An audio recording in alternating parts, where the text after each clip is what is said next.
kana dia nan jawa di mato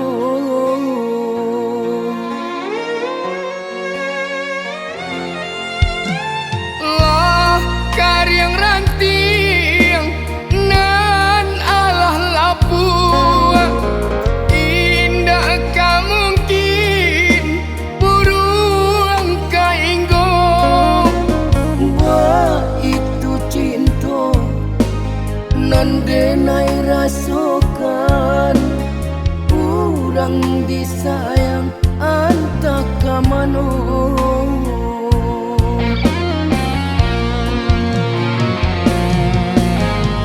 jika di kana masuk bacinto kurang disayang indah manenggang adik abah janji sahid bisa mati tapi nyatanya berpindah tangan dinai loyang adik suaso indah kan mungkin kita bersatu dinai loyang adik suaso indah akan mungkin kita bersatu.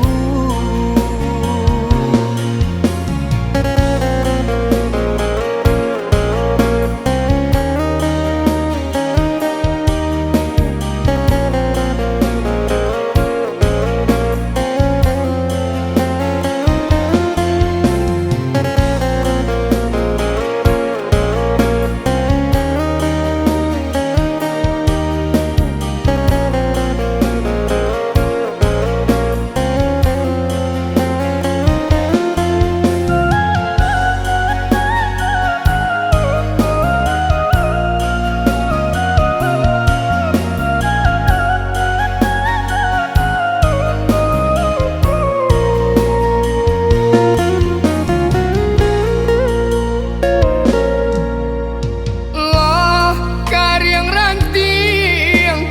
nan alah lapu indah ka mungkin buruang kainggo Wah itu cinta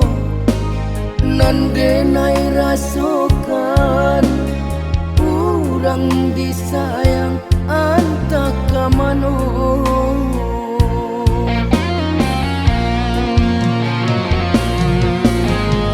jika di kana